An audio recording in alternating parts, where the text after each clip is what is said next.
Tungod mikunhod na ang quarantine status sa Cagayan de Oro City gikan sa halos 2 ka bulan nga ECQ ug MECQ. Laraw karon nga ibalik sa 4-seating capacity ang mga pasahero sa motorela sa syudad. Ani ang report.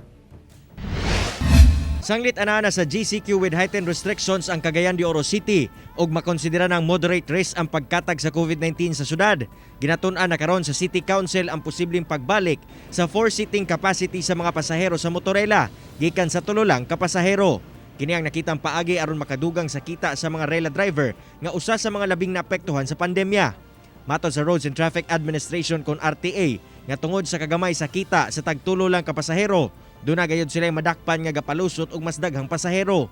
Busa uyon sila sa mong plano sa konseho aron maminusan ang mga driver nga makalapas sa balaod. Sa pag-monitor po nato sa atong mga kadalanan, most motorela natong drivers and operators is karmigit sila gupat. Gani ang uban nato nga ma-receive nga report dito sa office is more than 4. Sa kabahin sa motorela drivers, Okay ron to, ibalik ko gupat. ano naman? Ay, dili na kami maapektuhan, mahal kay gasolina ba ya. Okay ra. Ano naman? Ay, murag puno-puno namang kita po. Apan pahimangno sa RTA nga bisan pa man matugot na ang upat ka pasahero, hangyo nila nga dili kini abusohon ug musunod aron dili makalapas sa balaod.